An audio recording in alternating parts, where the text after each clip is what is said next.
Good afternoon, ladies and gentlemen.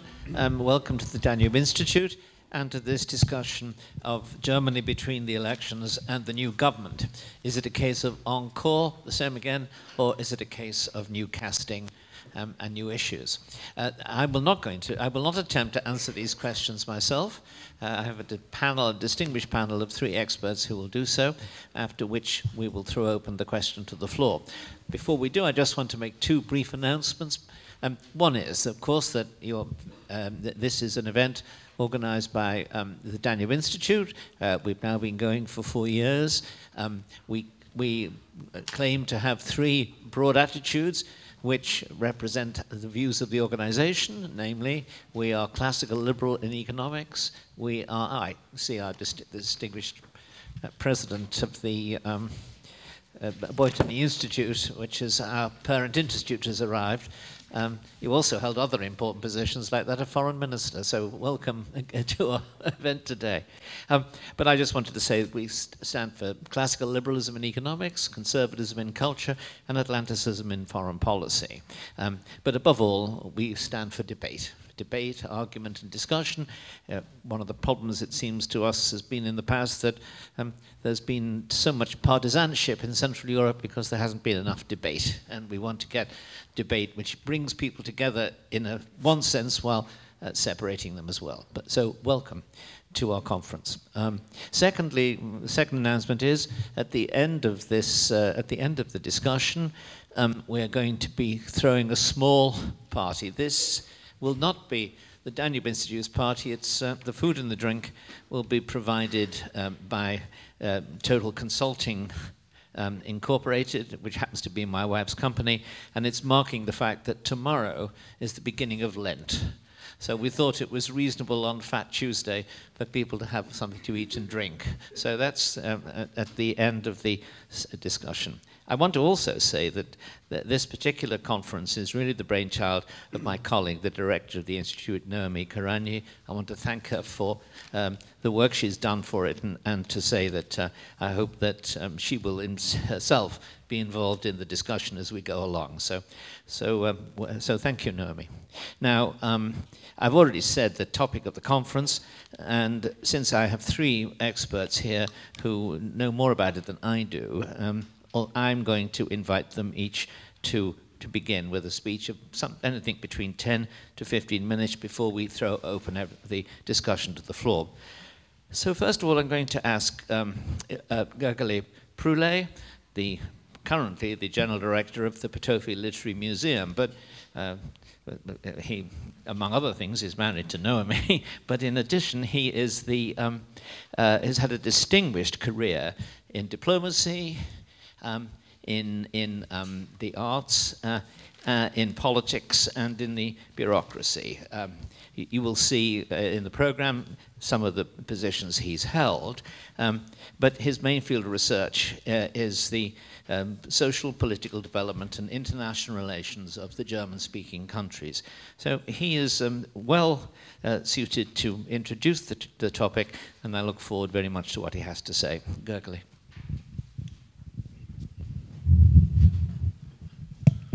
Thank you very much, John, and thank you very much for the invitation, but I would have a suggestion, if I may, because Mr. Schlie has all the data of the German elections, and it would be probably better to let him speak first, and then we could speak about the situation nowadays. Well, I'm perfectly happy. If he's happy with that, I'm perfectly happy with it as well.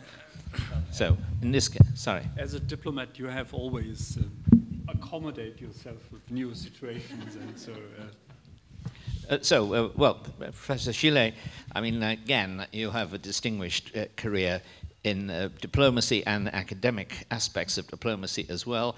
I'm not going to, again, list all of the positions you've held, but you are the chair and founder of the Center for Diplomacy at Andrássy University. So I'm looking forward very much to what you have to say, particularly since, as I now see for myself, you do have all of the data.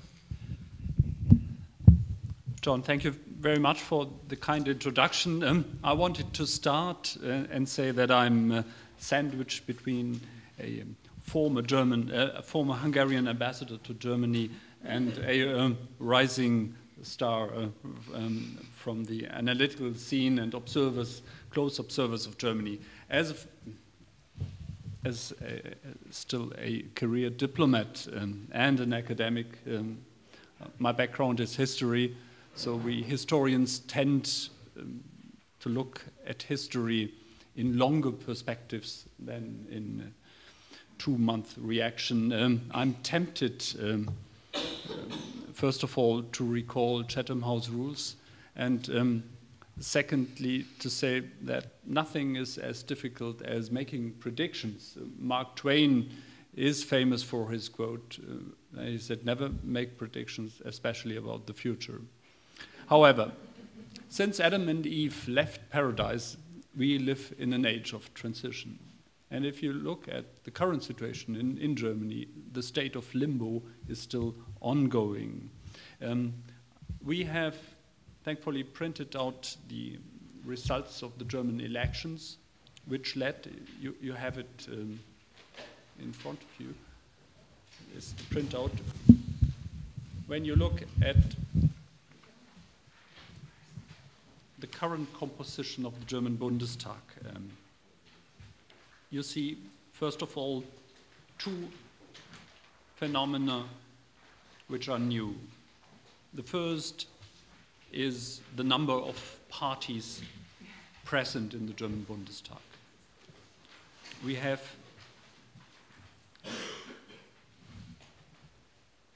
actually 7 parties, because Union is composed of the Christian Democrats and the Bavarian sister party of the Christian Democrats, the Christlich-Soziale Union.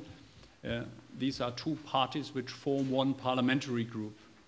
That goes back to the year 1976, and it has been at least discussed this time whether they should form again a parliamentary group in the German Bundestag.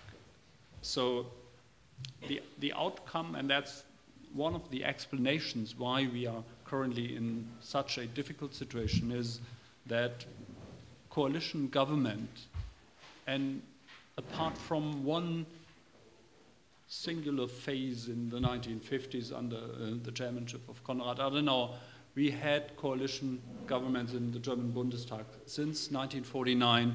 The formation of a coalition government this time is much more difficult than under circumstances which have been provided so far. So this is new. We also have, for the first time, I'm not very happy to say that, the right-wing AfD represented in the German Bundestag. And it's, if you look at from the perspective of a grand coalition with shrinking numbers, it's 94 members of the AfD in the German Bundestag. That means that the right-wing AfD is stronger than all the other opposition parties, the Liberals, the Left, and the Greens. So this is the constellation. What did we see since election day?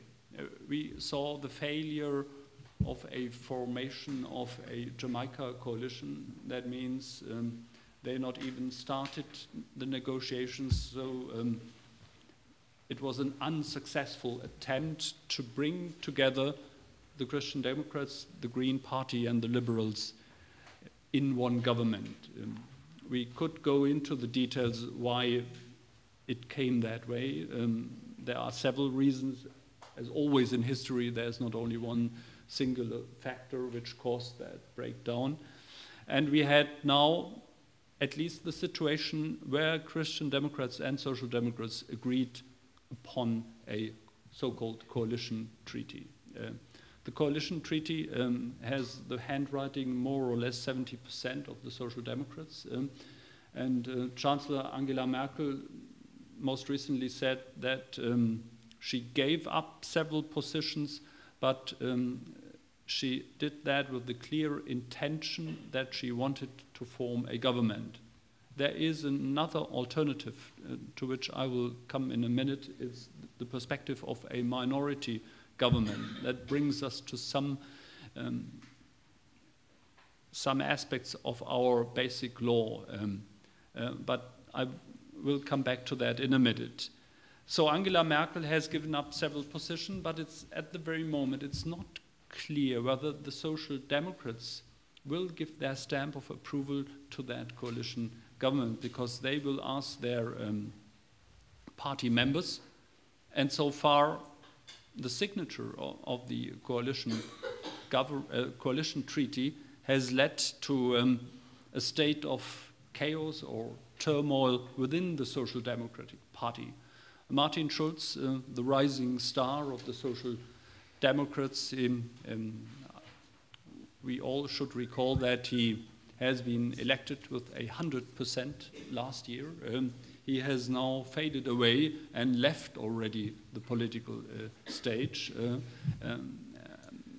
The party is now in a leadership contest. It's not clear whether the most likely person to surface from that leadership contest, now the chairman of the parliamentary group, former member of the government, Andrea Nahles, will be the successful person which should come out of that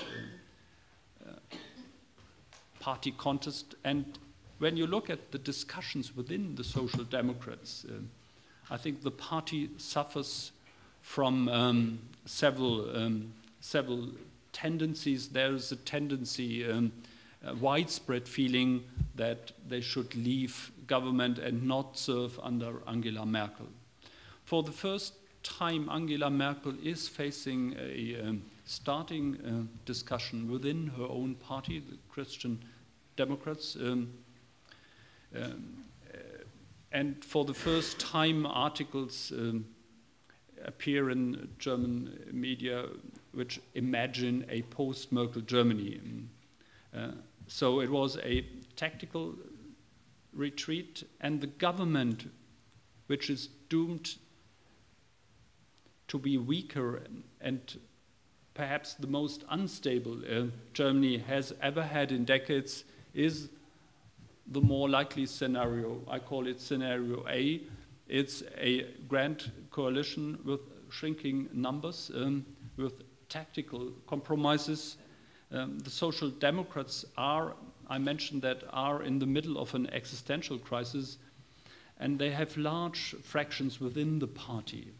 And that means that this is not the best starting point to form a new government, which should last for 4 years. Angela Merkel most recently said in a television interview on Sunday that she would stay 4 years in office. She has no other alternative than to say so if she wants to avoid questions about her leadership capacities. So the situation within the Christian Democrats is also, I would call it unpredictable. It's not likely that we see a leadership contest which puts into question Angela Merkel's party leadership or her position as Chancellor, but the first voices have been addressed which say that at least she should be clear on how to manage the debate on her successor. And if you look at the situation, being elected for the 4th time as Chancellor, and she is not yet elected in the German Bundestag, I would say this is not a very good starting point. And to answer very briefly the question I've been asked to answer is whether we will see more of the same. Everything what I have been elaborating so far is not more of the same, because it's something which we haven't seen so far in Germany. But if you expect from a new grand coalition with shrinking numbers a fresh start, a new style, I think it's very likely to say that this is not even really predictable. But what I predict is that that will not happen. The other alternative, very quickly, is a minority government. I've distributed Article 63 of our basic law. That means that a minority government could come into being whether this will be under Angela Merkel or someone else, it's absolutely possible. The person who can chair that minority government must not necessarily be a member of the German Bundestag. It could be someone else. And this minority government could stay in office for 1 year, 2 years, 3 years. This is open. It's more likely that a minority government will lead to new general elections. This is at least what Angela Merkel and others have said so far. Angela Merkel is not very keen on that new kind of minority government which we never had in German politics. And when we look at Angela Merkel, one should take into consideration that against her background as someone who started his career in academia, she is a natural scientist, and she is risk averse, and she is risk averse in the sense that she is not really open for new experiences, and this is why she was so reluctant in opening a debate about minority governments. I beg to differ in that point, and others beg to differ as well. We had voices from leading experts in constitutional law, Matthias Herdegen from Bonn University. We also have members of the German Bundestag. Among them is Jens Spahn. He is one of the more prominent critiques of Angela Merkel, and possibly someone who could be represented within the new government of the Grand Coalition. He said that he would prefer a minority government. Perhaps we can go back to the debate on what is better for Germany. Very briefly and quickly to sum up, what is the perspective of Germany? And perhaps from a Hungarian perspective, do we expect that Germany will act differently from what we have seen in the past? The answer is yes and no.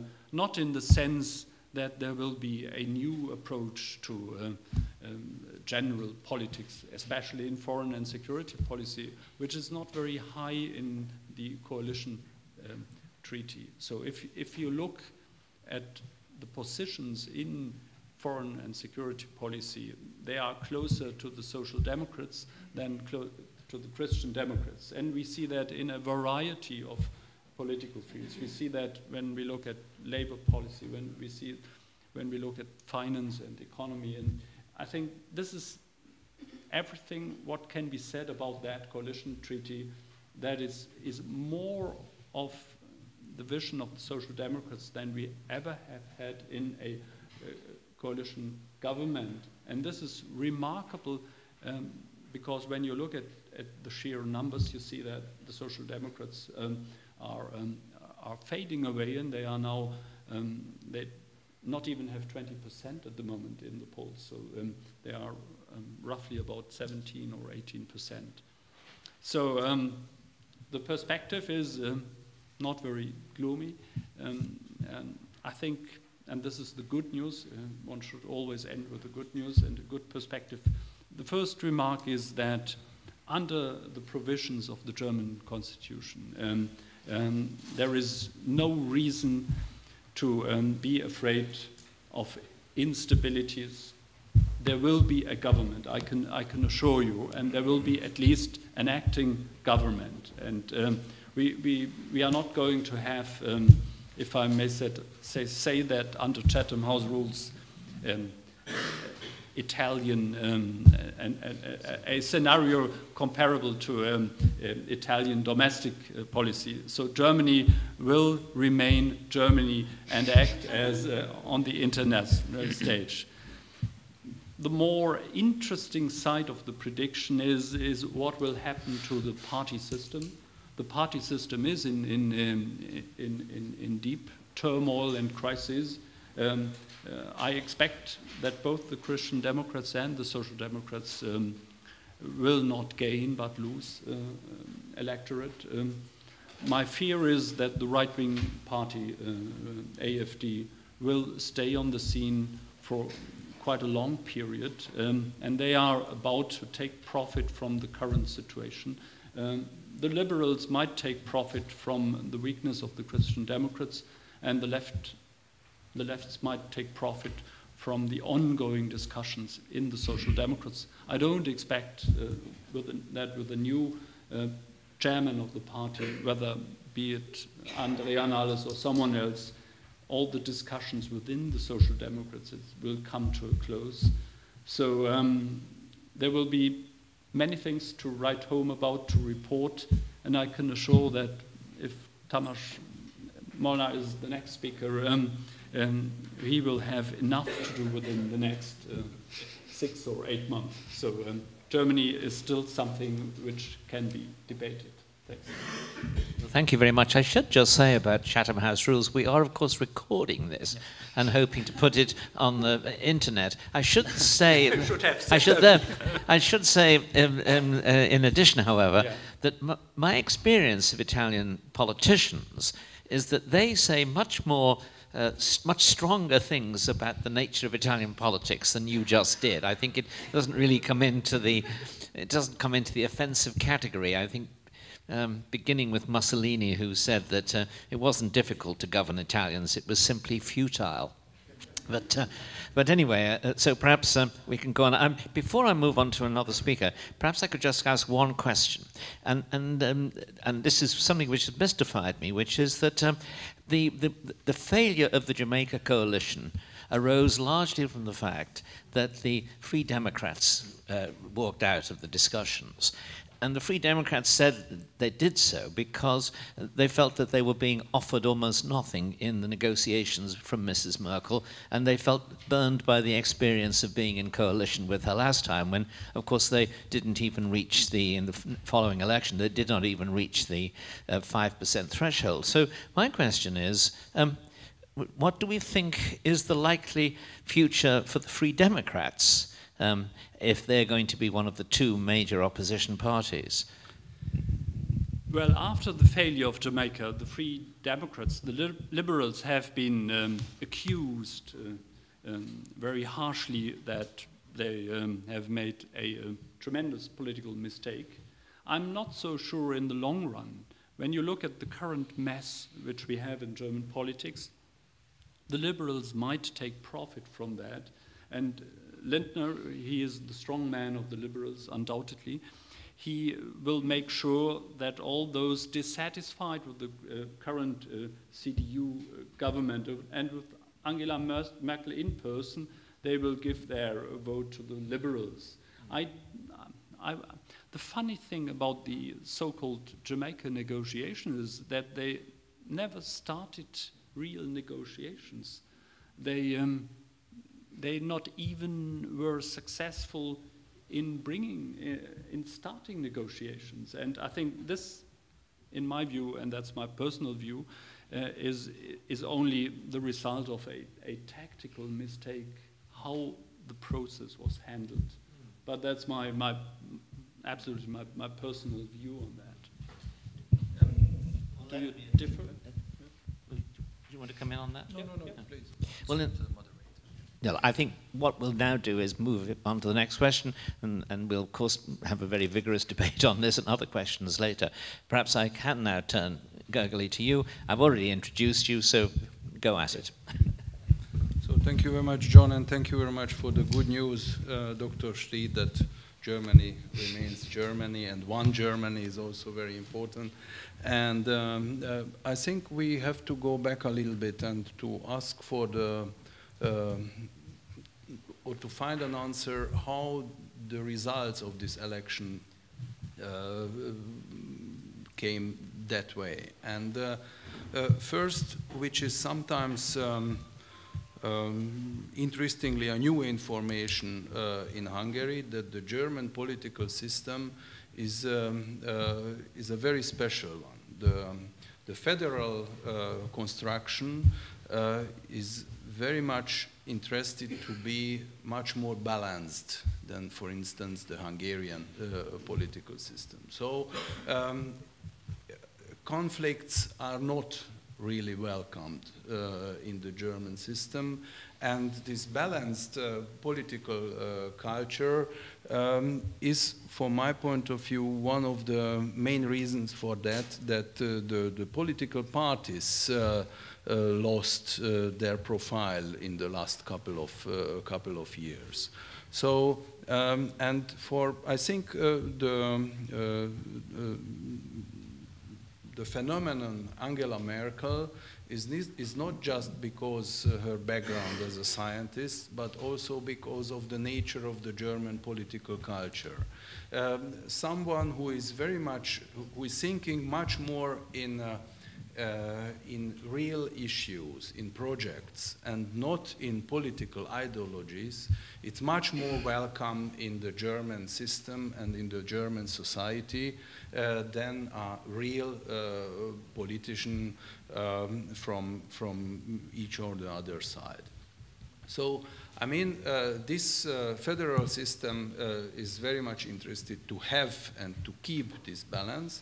That's the one thing. And the other point is that in the last couple of years, the development in the German society was very much influenced by these different types of modernization. It means that the real Christian democratic values, which are based on families, probably religion, Christian values, they have not anymore that importance that they had before. And if we look at the party programs of the German Christian Democrats, we don't see these values anymore. It's a very practical, very pragmatic issue in a country which is welfare very well known for every member of this society. So it's not easy to find the profile for a party, not for the Christian Democrats, but also not for the Social Democrats. And for me, the result of the negotiations towards the Jamaica coalition was a very good example for that, in this situation where the parties without this clear profile are still very strong, the FDP, the liberals, have tried to find a real profile for themselves. And to find a profile in a coalition, it's much more complicated to find a profile outside the coalition. So I think that was a very, very well planned action for Mr. Lindner and for the FDP party leadership not to build a coalition with Angela Merkel and not with the other parties, because they need this new profile, especially in that situation where so many turmoils in the German society are present. And we have to speak about the phenomenon AFD, which is of course linked to the migration issue.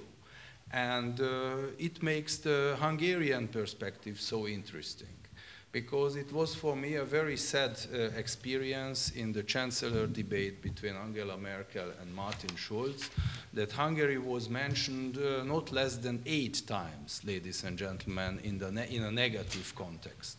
So it means that for the German political communication, the migration issue is of course a very important one. And to find an explanation for the German public for that, what happened to 2015 in Germany, they need a kind of enemy to say against this enemy that was the German politics with his nature, with his very politically developed and mature view on the world processes, which was able to make these wise decisions. So it's of course a perspective which is from the Hungarian perspective a very sad one. So my perspective is that Germany is a very stable country, and the German political system and the German economy is very strong. So many things can happen, but this stability is not in danger. But it's still a very interesting question how the political system will react on these turmoils in the German society, how the Christian Democrats can find a new profile in this modernized world, and how the Social Democrats can find a new profile in that situation of general welfare. Thank you. Thank you very much. I mean, I'm going to now throw one question, if I may, to you, and very much addressed to your last remarks. Yes, Germany is a very stable society, and the German political system has been stable for a very long time. But aren't there signs in the last election of really quite serious instability? For example, the CSU, which has always been a fairly tame ally from the outside, it seems, of the CDU, all of a sudden looks as though it's wanting to flex its muscles, demonstrate some independence. Of course, it wants to be part of the government, but it wants to demonstrate too that, or to blame Mrs. Merkel for the fact that, along with the failure, the fall in support for the Christian Democrats, there was a fall in support for the CSU as well, and they want to handle that. Do you see signs that there could be any movement between the parties? Can one see any sign, for example, that some of the Christian Democrats might want to start a kind of a CSU across Germany? In some sense, the fact that there isn't a CSU in Germany as a whole explains some of the problems of the country. I think it's simply not possible, because the CSU is a regional party, and that's you know it much better than I do, that to have a CSU Germany-wide is simply not possible.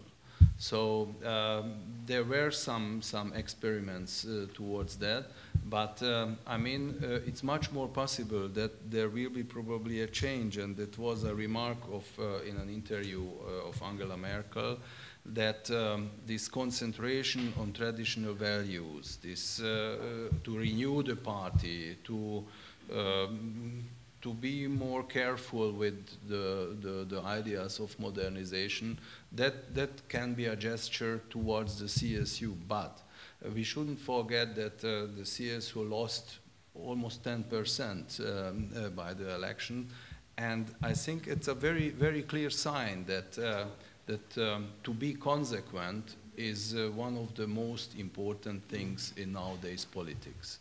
Because the problem was that on the one day, Mr. Seehofer tried to shame Angela Merkel to be too weak in the migration issue. But the other day he told she is the greatest politician ever we had. And the voters, I'm sure they thought it's much better to vote for AfD in that situation, because that weakness is something which is totally inconsequent in this very crucial situation. Yes. I think two points. You have made very important remarks on a strong sense and need and willingness in the German political culture to have consensus. I think this is one of the recipes of success of the German system since 1949. And we see that in Austria you also have a tradition for consensus, but this old system has come to an end now. And you mentioned correctly the migration crisis. And the migration crisis not only has given a strong push to the right-wing opposition, to the AfD, but the country is split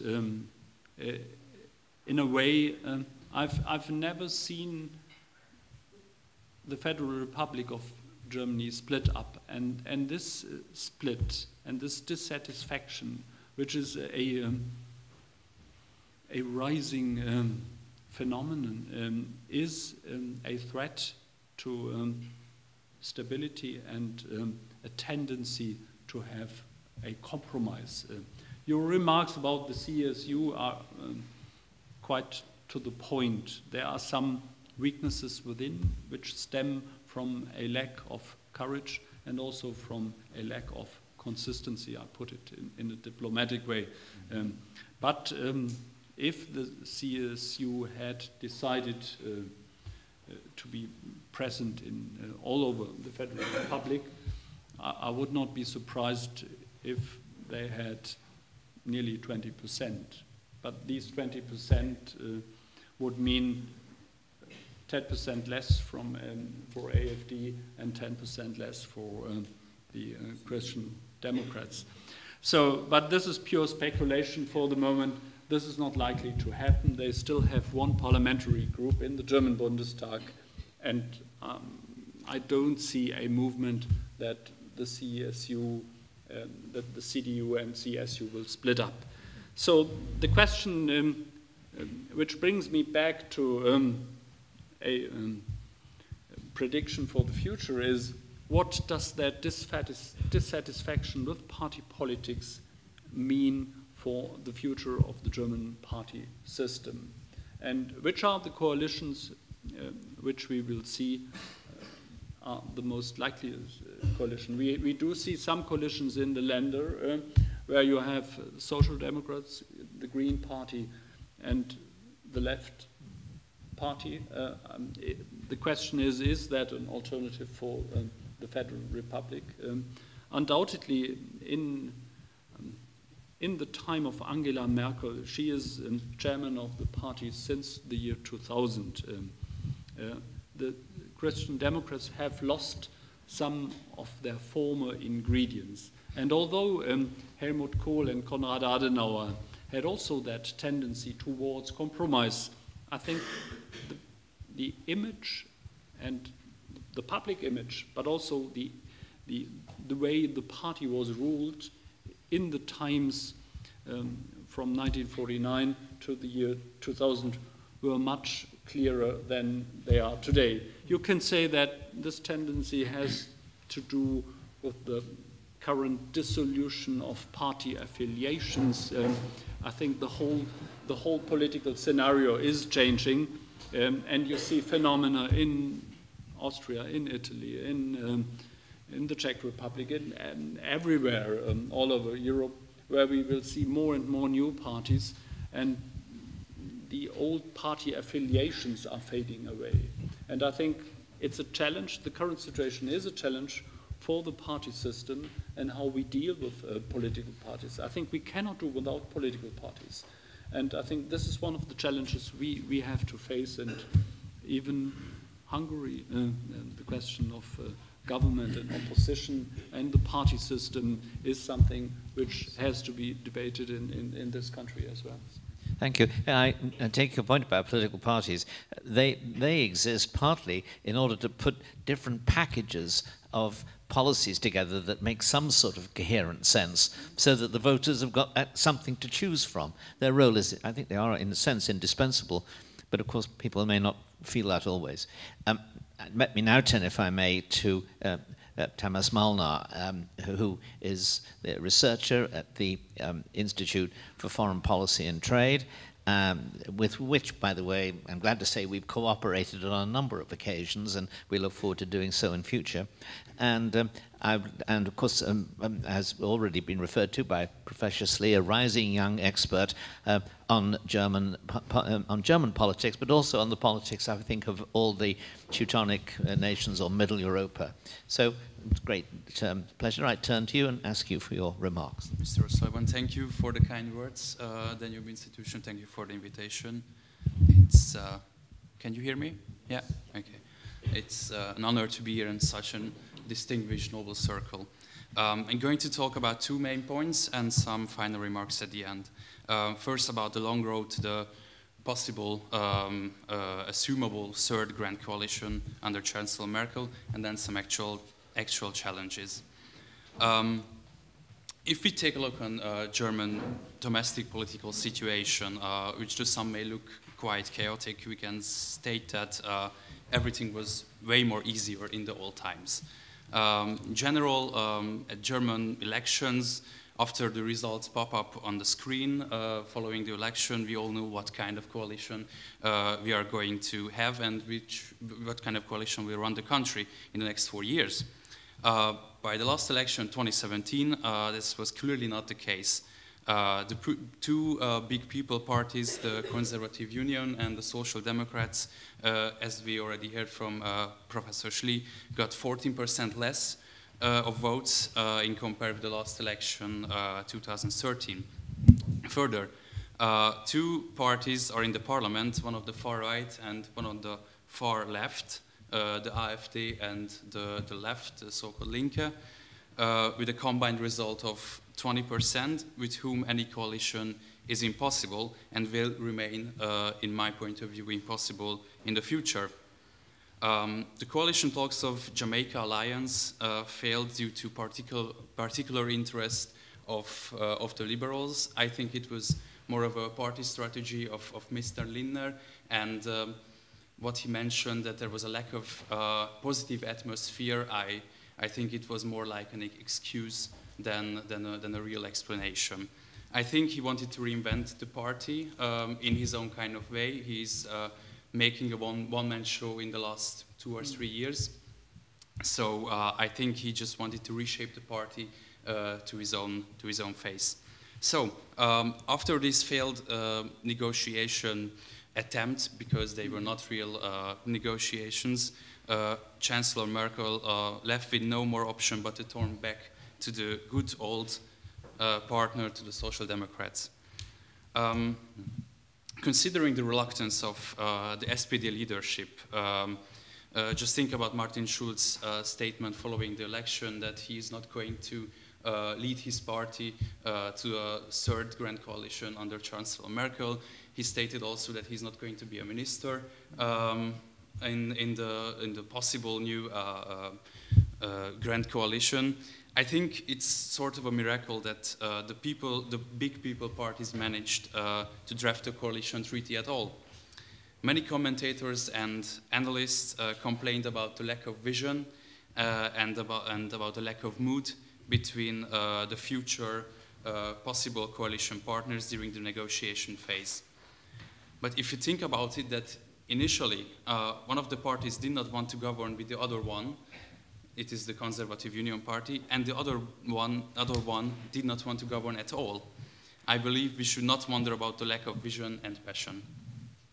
If we would get a third grand coalition under Chancellor Merkel, it would be an alliance of coercion, which lacks vision and passion, but works professionally, fueled by a lot of money thanks to the robust budget surplus of the latest years. If the Grand Coalition can carry on governing, it would be, in my point of view, an extended continuation of the current political course with some new agendas and with some new priorities. I'm just going to name 2 or 3 of them, but we can add later on during the discussion. One is the welfare measures, secure the net value of the pensions till 2025. But the interesting point comes now because the baby boom generation is going to retire after this deadline. So what's up then? It's just to kick the can off the road and nothing more in my point of view. More investment into education, healthcare. Are going to be some tax cuts. The solidarity contribution from 2021.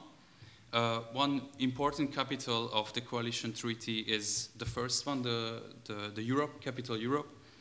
The Grand Coalition would like to have more cooperation on migration, defense, just think about PESCO, higher contribution to the next MFF, the multi-annual financial framework, and there will be maybe some new shapes of the current European stability mechanism to turn it to a new European Monetary Fund.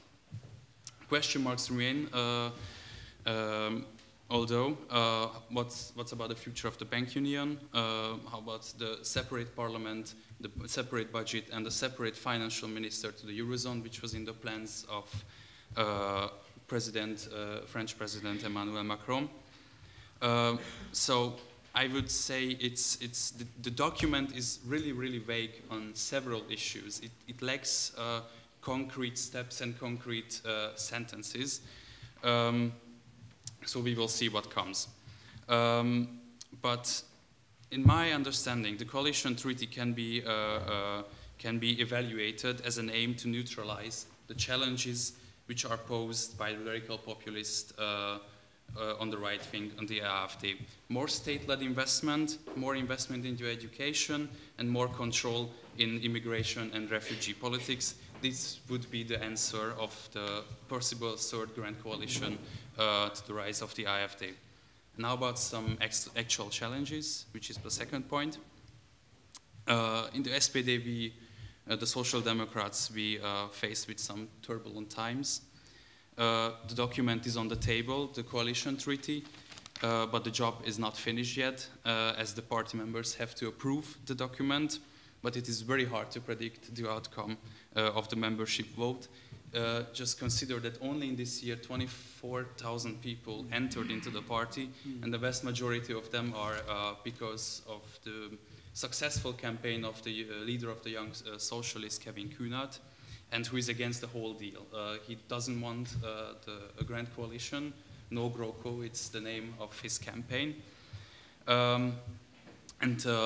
Further, the sudden step down of the party leader and top negotiator during the coalition negotiations, Martin Schulz, raises some very serious questions and led to a chaos within the party. So the outcome of the membership vote is unpredictable. But the CDU is not satisfied as well.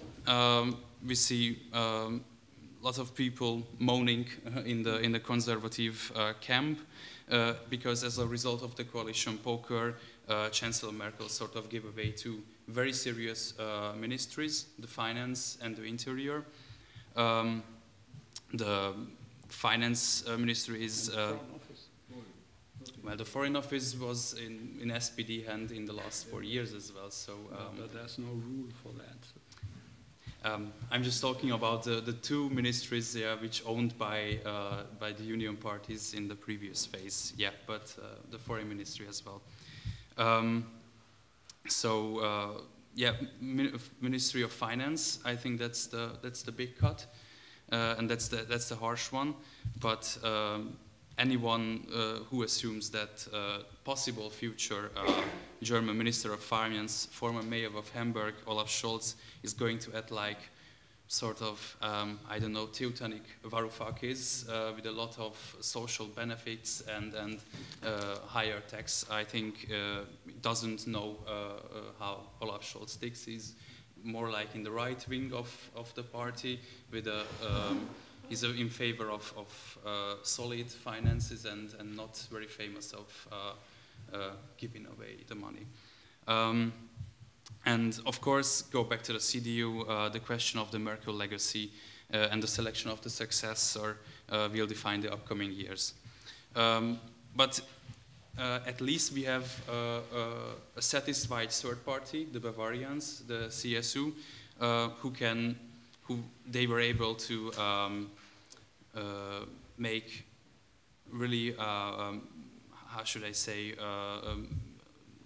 good politics and good negotiation strategy towards restricting refugee policy, and they got the Ministry of Interior as well.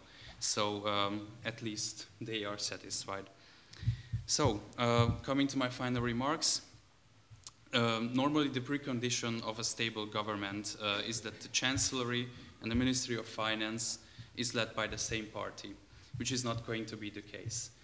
We have seen during the Grand Coalition year 2005-2009 that it was not the case because the Chancellery was run under Angela Merkel and Peer Steinbrück was the Minister of Finance. They were able to make a good phase and a good successful politics together. We will see if it's going to be the case in the future. The assumable future coalition would be a coalition of small steps. Due to its fragility, I think Chancellor Angela Merkel will not strain it with some policies it cannot digest. To maintain the unity of Germany's future government will be the priority. That's from my end. Thank you very much. Well, thank you very much. And let me just ask you one question addressed very much to your final remarks. If this is going to be a coalition that really takes only what we call baby steps in the English-speaking world, what does this mean for European policy, for the relationship with Emmanuel Macron, and for what have been quite dramatic possible moves towards greater European integration, particularly in the fiscal area? Yeah, I think Berlin has to answer to the new solutions or plans which are coming from Paris, just because that the French alternative of Emmanuel Macron is not attractive to Germany at all. If Emmanuel Macron goes home with empty hands, I think it would strengthen the opposition of the En Marche. I think Madame Le Pen is going to be a disastrous scenario for Germany on the European agenda. Thus, I think Berlin has to agree, and at some levels, at some points at least, which are not too expensive. Migration is one, the common military strategy, and some minor finance cooperation, but plans about the future parliament to the Eurozone finance minister, I'm not very certain. Thank you. Perhaps I can ask the same question to both the other speakers, the impact of this election on Europe and European policy.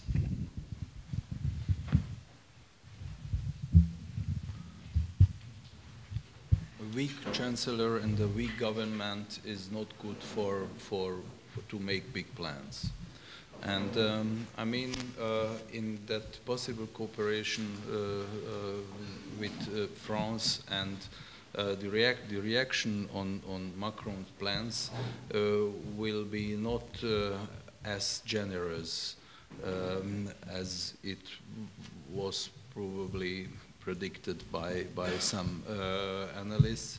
I mean, to simplify a little bit the question, I mean, the idea of Emmanuel Macron is how to dream a great European dream financed by the German taxpayers.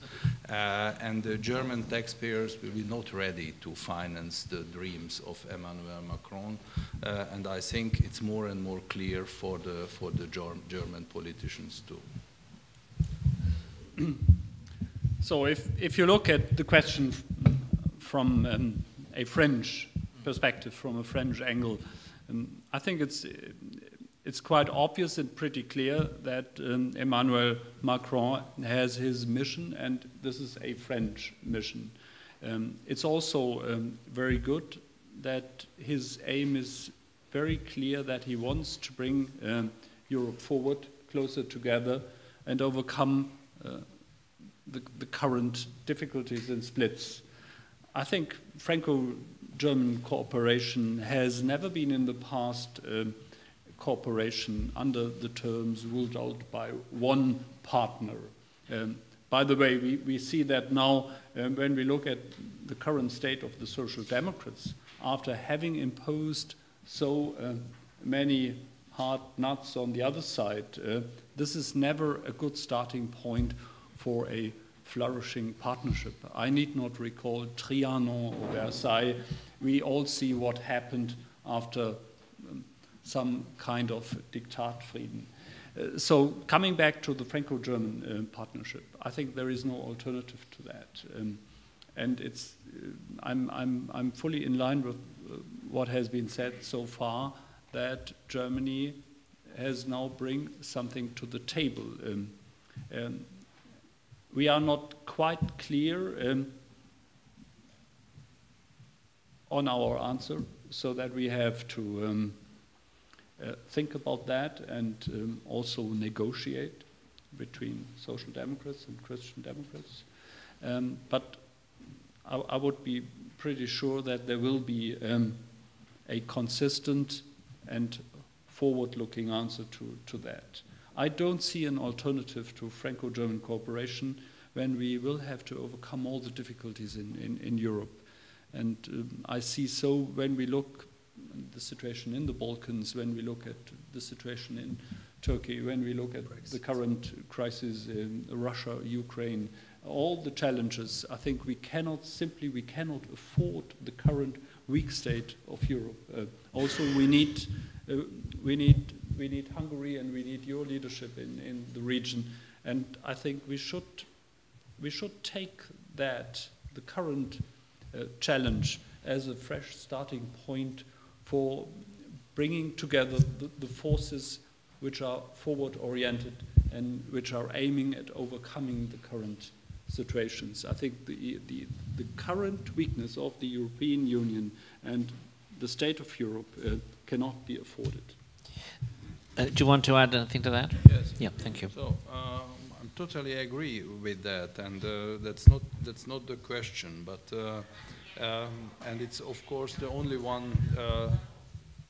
That's the only one very much diplomatic and political approach to that question. But I witnessed the reaction of some colleagues in the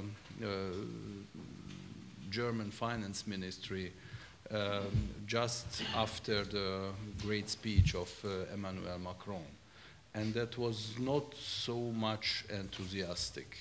So I mean, everybody is. It's very much clear for every leader in Europe that we need a kind of vision for the future of Europe. But if you go into the details, that comes always back to the question how to explain that to my own taxpayers.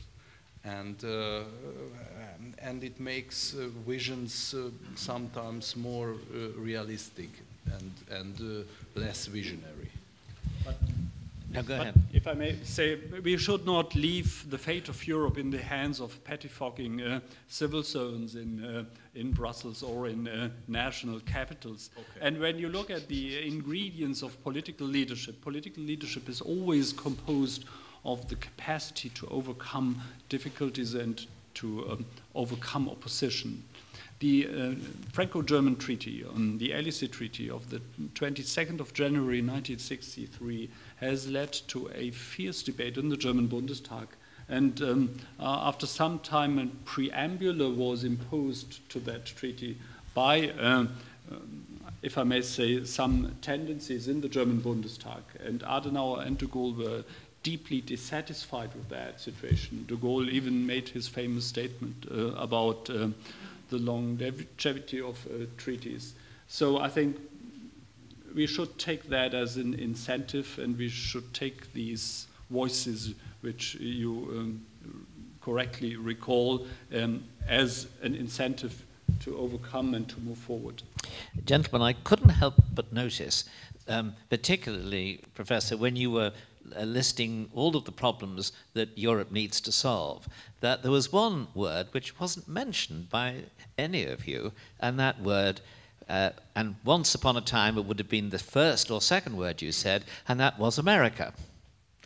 There was no mention of an American role in this. Now, of course, European integration, among other things, was a policy of the United States State Department really consistently from about 1948 onwards, and sometimes aggressively pursued against the wishes of, among other people, the British government. But the fact is, you don't seem to have factored in America at all. And I wondered whether, first of all, why? Secondly, whether you're justified in whatever you reply to that. And thirdly, doesn't the speech that Trump made and recent developments within the administration, the speech he made in Warsaw, suggest that there might be some more possibility of a creative American role than we might have thought 6 months ago? Perhaps I could begin with you, Gergely, and we'll go across this.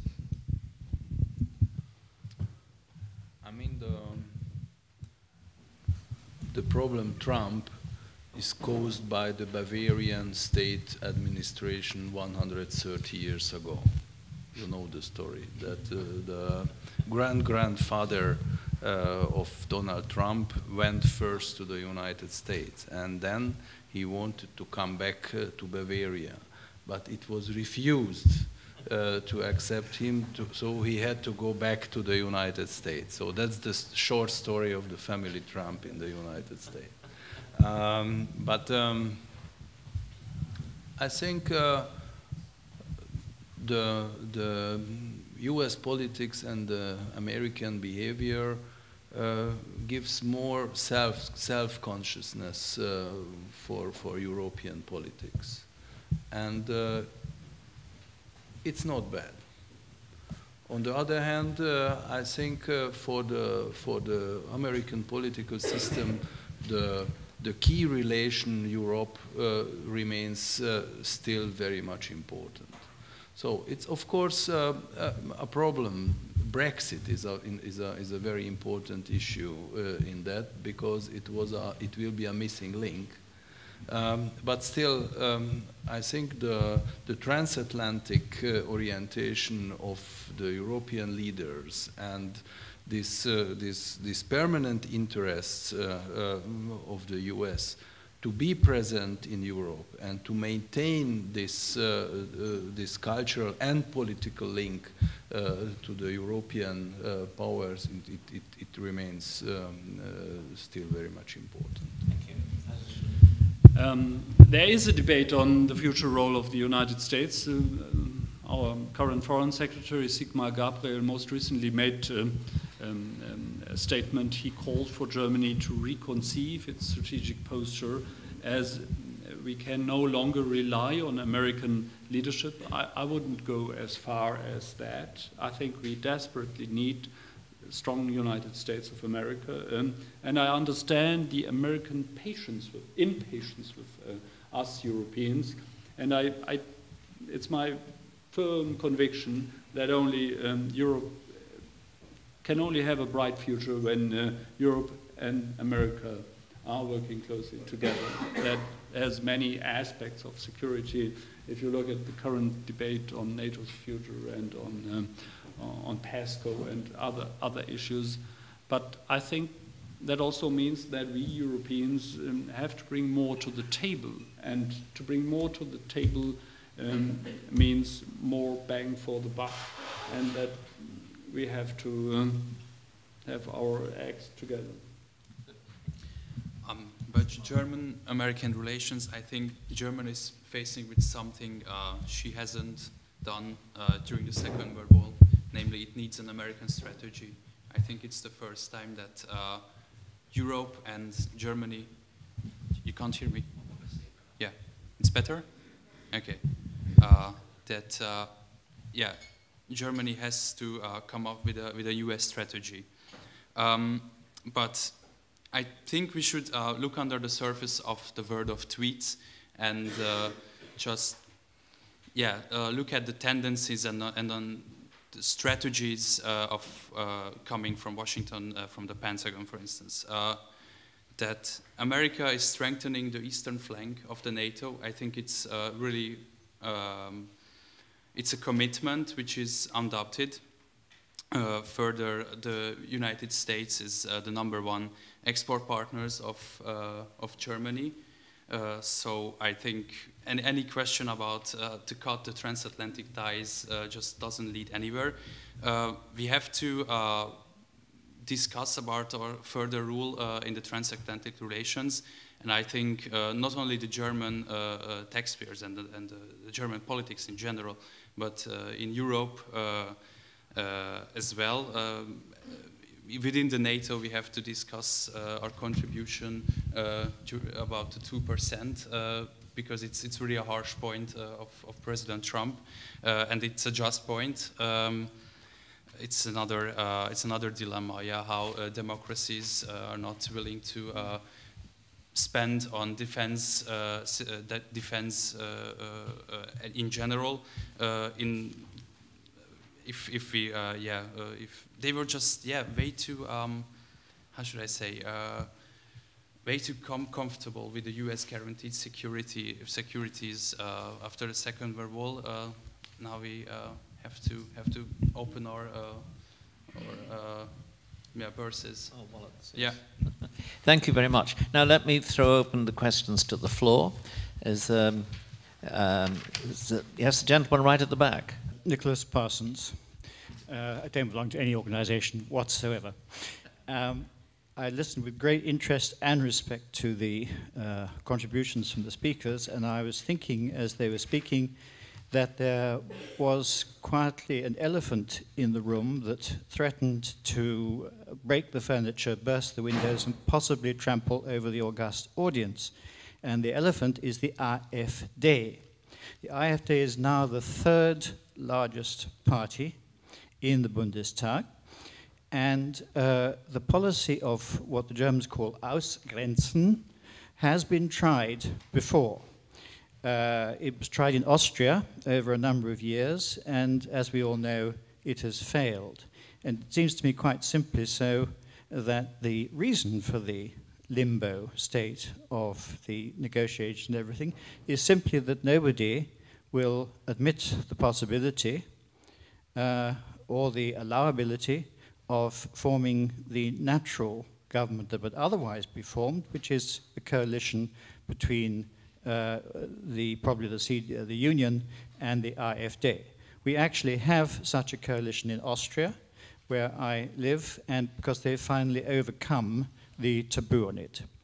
And the second quick point is that I've been following the news from Germany quite closely, and the problem with the SPD basis voting on this government has met with constitutional objections, which I would invite the speakers to comment on. Namely, that it's frequently said that Germany is a representative democracy, and that if you delegate the decision as to whether or not this government should go ahead to the 400,000 members of the SPD, who are about 0.5 of the electorate, you are in fact indulging in something that is unconstitutional, because in a representative democracy, those who have already been elected decide on what government should be formed. And as a coda to that problem, I should point out that we have experience in England of infiltration, which is exactly what I think Thomas Molnar mentioned has happened with the SPD, where you sign up members for a specific purpose who may even after that leave the party. And this has been quite a well-publicized phenomenon. So they will then infiltrate and control the party. This has happened with the Labour Party in Britain with something called Momentum. And it's almost exactly the same as what they are trying to do with the SPD in Germany. I wonder if anyone would comment on the constitutional aspects of that. Well, there are two questions there. Perhaps we can begin with you. Okay. Well, the constitutional objections are not new. We discussed that already the last time when we had a similar situation in 2013. I do understand your point, and from a legal point of view, I would share your constitutional objections, but I don't expect that the German Constitutional Court will follow that. The point. In other words, I think the situation that you have parties under Article 21 of the German constitutional law, they participate the formulation is wirken am politischen Willensbildungsprozess mit. I think we rely on parties, and the question is, it's an interesting question, but I think it will not lead to a revolution in constitutional affairs in Germany. So I'm not going to say or make the prediction that the decision of the German Constitutional Court will lead to a totally new situation. On AfD and the situation in Austria, I think you can't compare the AfD to the Freiheitliche in Austria. The Freiheitliche they do have another tradition. They participated in several governments. So far, even on the Länder level, the AfD never participated in any kind of government, and I would not recommend any political party in Germany to form a government with the AfD so far. That might look different. You can never foresee how a party will develop.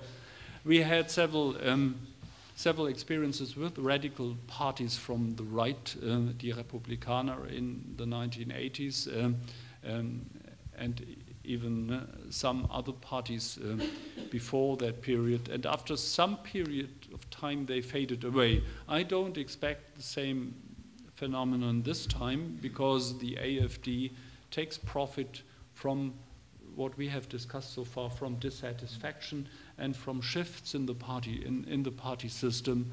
But my guess is, or my prediction is that they are still far away from the ability to form a government. If you look at the different wings and the ongoing disputes and unclear points in the party system, I think there is still a long way to go. Thank you. Yep. First, the new members question. If you remember, in 2013, there was also big wave of new members coming to the party. Not so big what we are facing now, but it was the same procedure as well.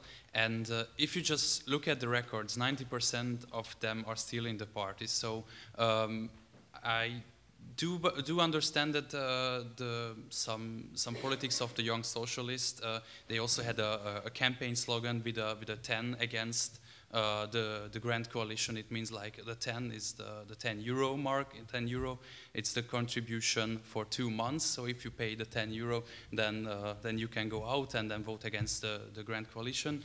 But the numbers are just not supporting this the statement.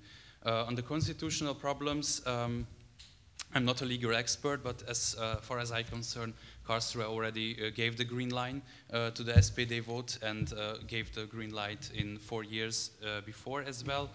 And the political theory, yeah, about the representative democracy and how, what way is it a principal problem?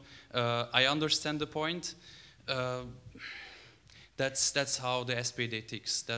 They really want to go to the basis, and if Karlsruhe has nothing against, then I think we should be fine with it. And the AfD and the future possible coalition with the Union, just like it happened in Austria, I think the success of the AfD, that they made politics against Merkel. A Union party, a CDU with Merkel, is just not able to form any kind of coalition with the AfD in the near future. We will see what will happen in 4 years, but in the current state, in the current circumstances, it's just not possible. Thank you. Thank you. Another question, please?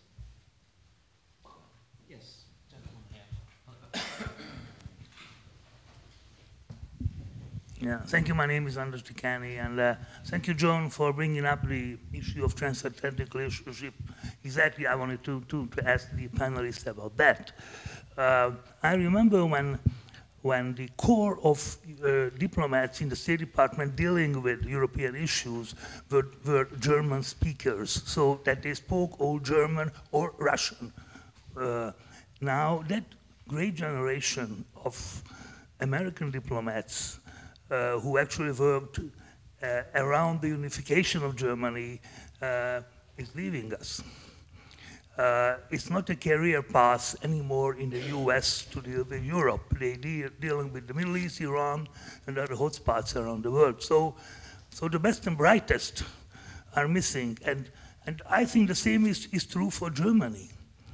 But some brain power would be needed on both sides to keep this relationship together. And my question is, when the US is working on a semi-Cold War posture with Russia, where is the place of Germany? How would Germany kind of weather the changes, the eventual changes of the Trump or the Putin administration, so as to keep European interests in mind? Thank you very much. Thank you very much. Would you like to start, Mr. Moller? I would like to pass it, yeah, if it's possible. Fergley?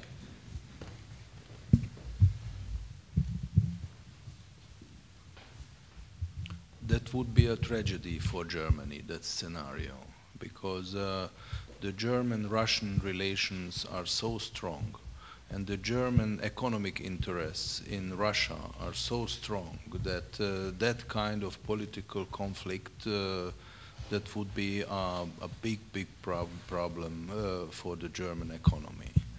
So because of that, I think Germany will do everything to counterbalance this tendency and to try to play a stabilizing role, as he did before in the Ukraine conflict and so on, to keep this situation far away from the Cold War scenario. No more on that. Okay, thank you. The gentleman there, and then the lady next. Frank Spengler from the Konrad Adenauer Stiftung. I will try to put my statement into a question later on, but first of all, I would like to agree with Gergely really that we are, in a certain way, not a revolutionary country. We have a democratic, cooperative form of governing. And in a larger sense, also the next government will be a minority government, because except of the AfD, all other parties are in government via the second chamber and via the federal states. So you need a very, very pragmatic leader. And this talent, I think, is one of the outstanding ones from Mrs. Merkel. She managed to keep the whole thing working together. And that is why also on international fora she is active, because she's pragmatic and she can find deals where others have a problem. So my question would be, what will happen to Germany if we have a Germany first leader? And my second statement, I'm disagree with the fact that you said that the Christian Democratic Union is not back to the Christian roots. I think quite the contrary. We have never been so near to the churches in Germany than now, like in the last years, to the Catholic and to the Protestant. Why? Because the German CDU has three roots. One is conservative, Christian social, and liberal. And the Christian element in the last years was the most important one. I mean, look at the refugee question.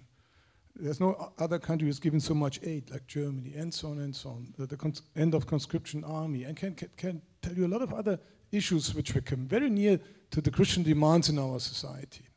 Maybe we are missing a bit the conservative element, and in particular, personalities who represent this element in the party. We can discuss that. But I don't think we are on the wrong way, but the other way around. I think we need maybe to rebalance a bit the roots and the strength of the Christian Democrats. Could I just, it's a very interesting point indeed. May I just throw a question back at you? Could amplify it further. I think what your description struck me as absolutely right. But at the same time, the Christian churches in recent years in all of Western Europe have been moving leftwards. I mean, that is by conventional political categories. And particularly on the refugee question, for example, they would have been on the left side of the spectrum. But isn't there a clash, therefore, or a tension between a party which in its electorate is largely conservative and which in adopting policies which are increasingly influenced by what is a very powerful ideological current of Christian leftism? Well, I cannot speak for the churches, but I can speak for the Christian Democrats. And we get a lot of impact, a lot of motivation from the Christian belief. Social market economy is based on the social teaching of the churches, and so on and so on. So we always look for our ideology strength towards Christianity. And your question, has the churches turned to the left? I don't know. And I would not be able to answer that. But I believe that the society in Germany has maybe, it's a bit more polarized than compared to the past. And we see that in many other countries. And now we also see that in the results of our election. And maybe the Christian Democrats are not anymore able to cover such a broad spectrum of the society like we did in the past, and that's why we have the AfD. So that's why I say we have to maybe rebalance a bit our program. But this is due to the fact that we have to be pragmatic. I mean, let's be honest, most of the criticism in the last years didn't come from the opposition in parliament, in the Bundestag. It came from part of my party. Yeah? And still, we could gather, I think we could govern in a quite interesting, successful way, because the economic situation in Germany is perfect. Yes. Nobody discussed that. We always go back to the hidden risks and hidden challenges, globalization, digitalization, and so on and so on. But we never dealt with the economic success of our party, for example. Well, perhaps you have just proposed the next topic for a conference that we should hold here, because I do think it is an extremely important area you've raised. Thank you. May I react short? I would agree what you have said concerning the Christian background of the Chancellor's politics in the refugee crisis, because I think, contrary to the Hungarian perception of Angela Merkel's politics, it's not just a kind of self-destroying instinct to have so many refugees in Germany, but it has a very strong religious or cultural background in the Christian social thinking, the Christliche Soziallehre, which is very much typical, especially for the German Protestants. And if you look at the German political landscape, it's really very interesting, because in the beginning of the 21st century, this phenomenon is still present, that the traditionally Protestant parts of the country are more social democratic, and the traditionally more Catholic parts of the country are more Christian democratic. So it shows that this traditional line in the German politics is still present. But my point was that the phenomenon Merkel, you know all that, to be divorced, without children, a wife from the East, it's not that kind traditional German Christian democratic Rhineland-based thinking, which was very well known since Konrad Adenauer, and which was a very important point in the Kohl era too. So there is still some change in that in the political thinking. And your other question is also very interesting, because to have a German politician who says Germany first, that could be a worldwide scandal. That's true. But I mean, that's also a German tradition to packaging the German interests. to represent German interests that way, that we speak about European interests, but we think about German interests behind. And the German influence in the European politics are still, I mean, very important. And I think it's not bad. It's not bad. But we shouldn't do so that the German interests are not present at all in the European argumentation. Thank you. Yes.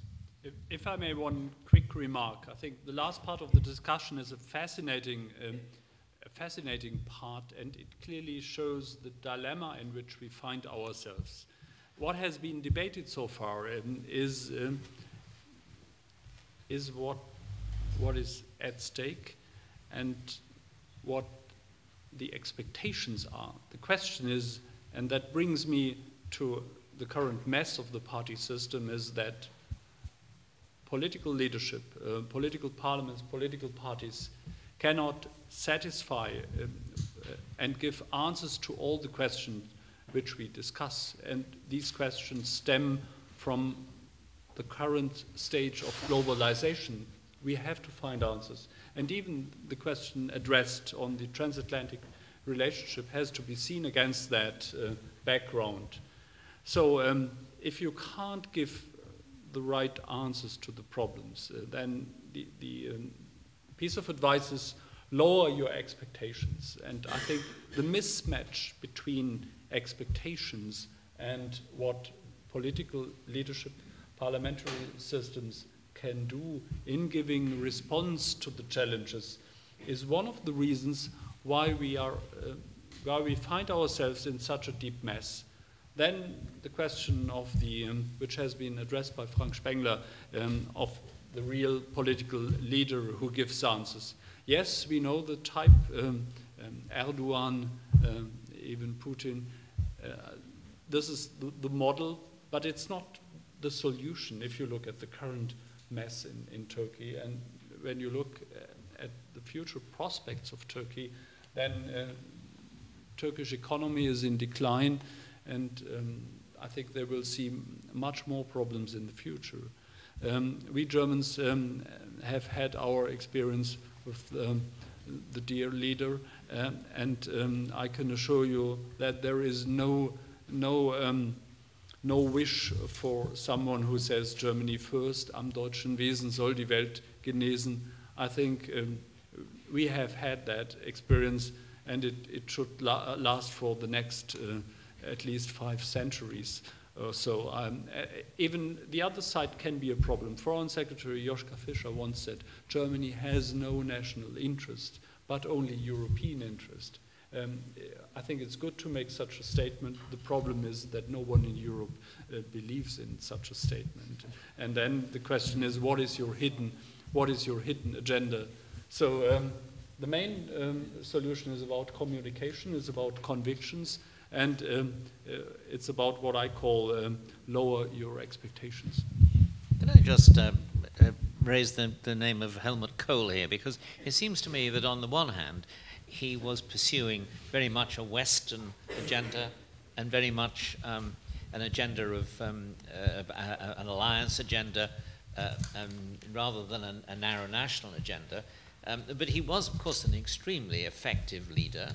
He provided Germany and Germany's Western allies with a strong policy, which included cooperation. So, in a sense, when you cite Erdogan, I agree with you. I mean, it's not his strength of leadership which makes him a bad leader. It's the fact that he's pursuing an extremely atavistic and foolish policy.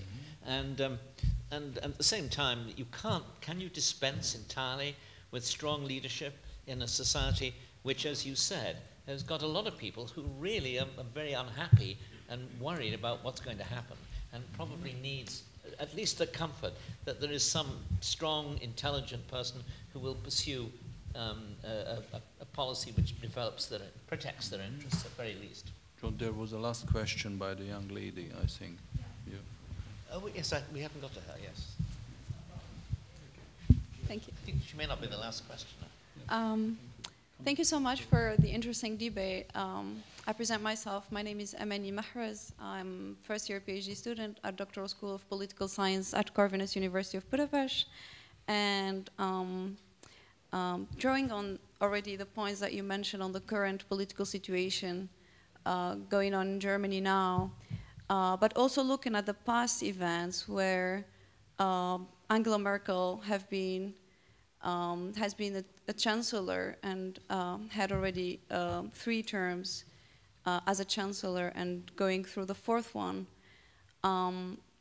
Looking at all the domestic issues she had to tackle, the transatlantic relations she built, and during crisis and without the crisis, let's say when the migrant crisis, for example, occurred, she was flying to Turkey, to Russia, trying to find deals.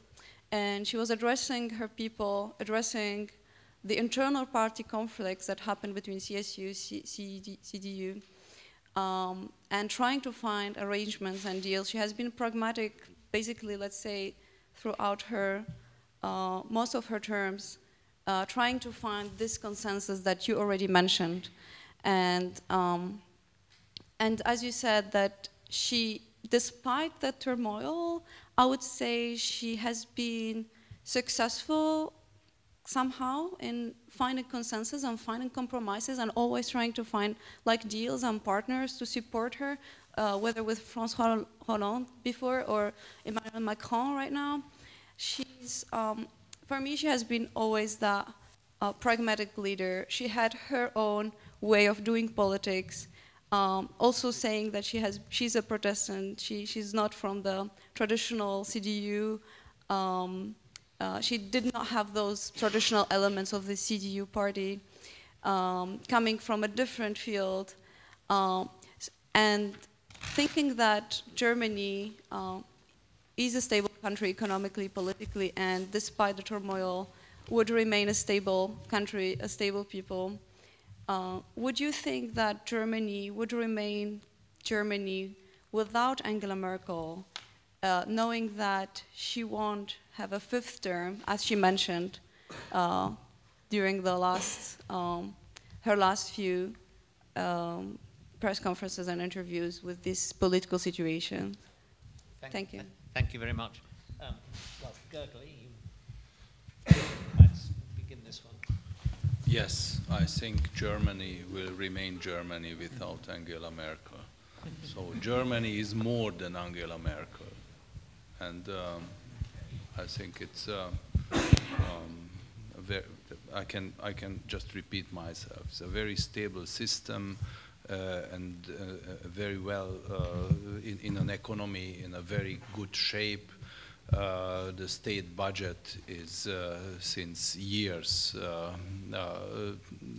also in a very good shape. So I mean, even under a FDP or a SPD chancellor or a chancellor who doesn't belong to any party, it can be a very healthy and very well developed country. Thank you. Yes. Well, Angela Merkel has been tremendously successful by listening, getting the facts right. But the question is whether her wait-and-see method is still the right method to deal with the current situation.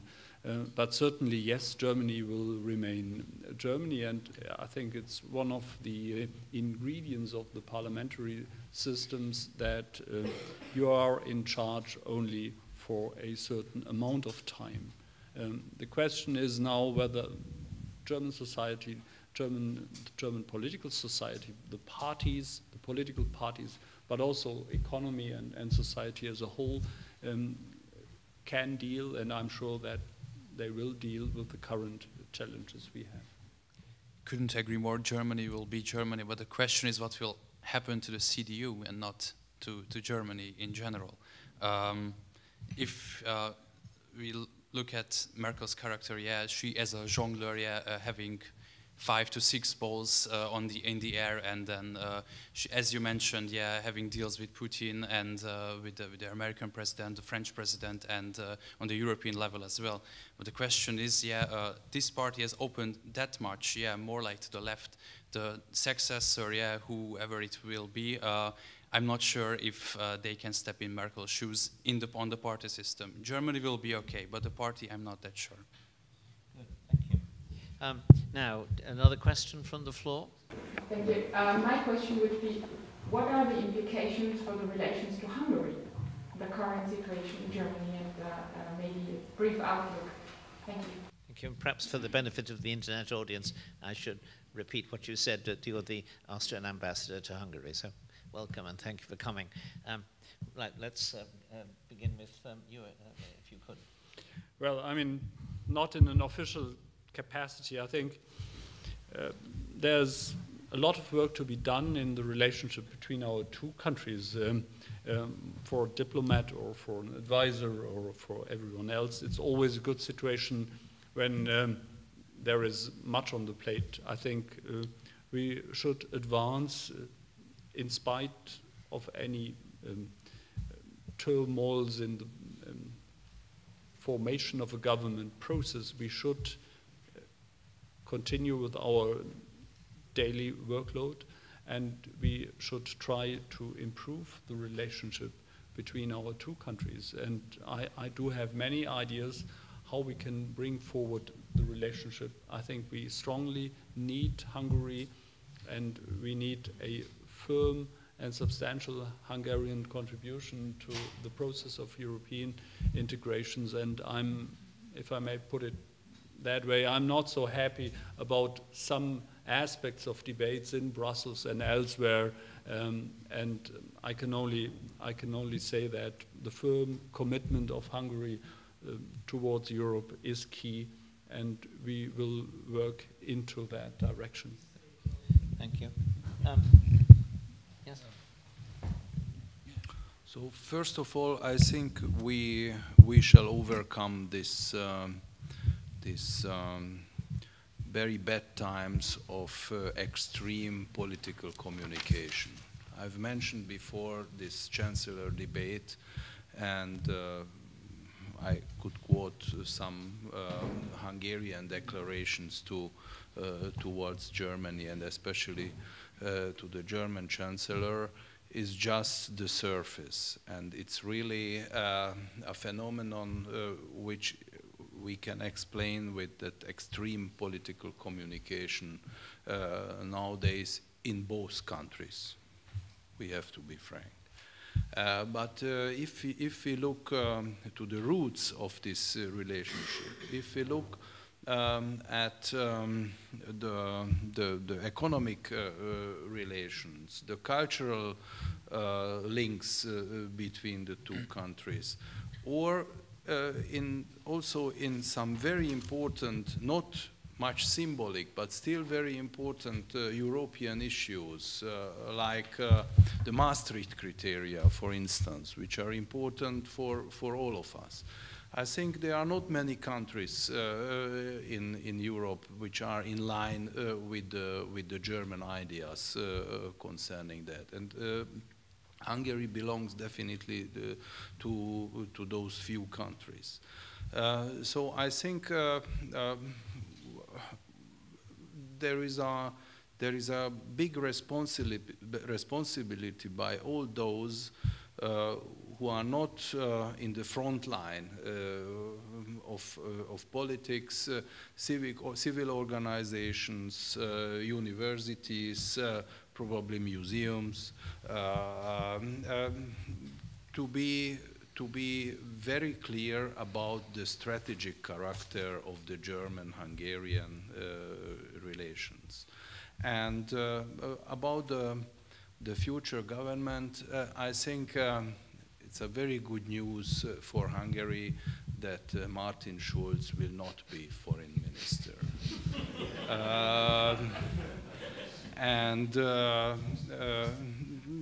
Because it's a very long story in the relationship of Martin Schulz and Hungary. we loved him always, yes. It goes back to the end of the first Orban government, European Parliament, Visegrad cooperation, Benes decrees, and so on and so on. So that was a very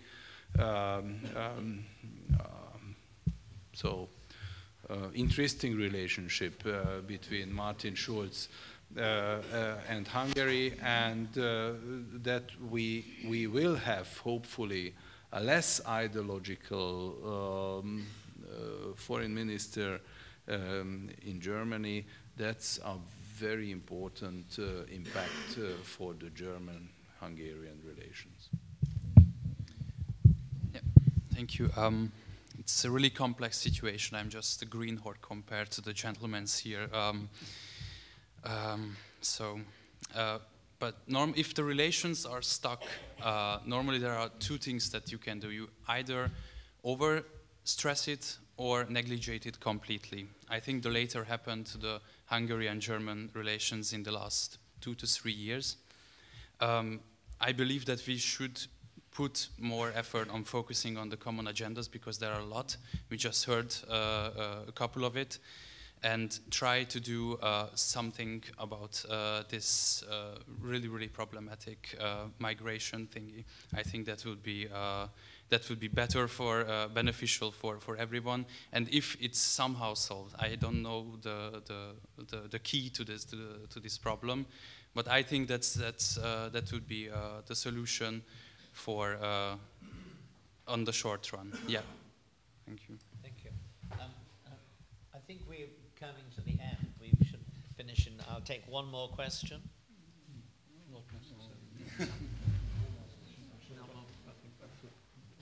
Yeah, sure. I think. Yes. Red wine right here, white wine and champagne down here. Okay. Well, in that case, sorry. Do you want a question?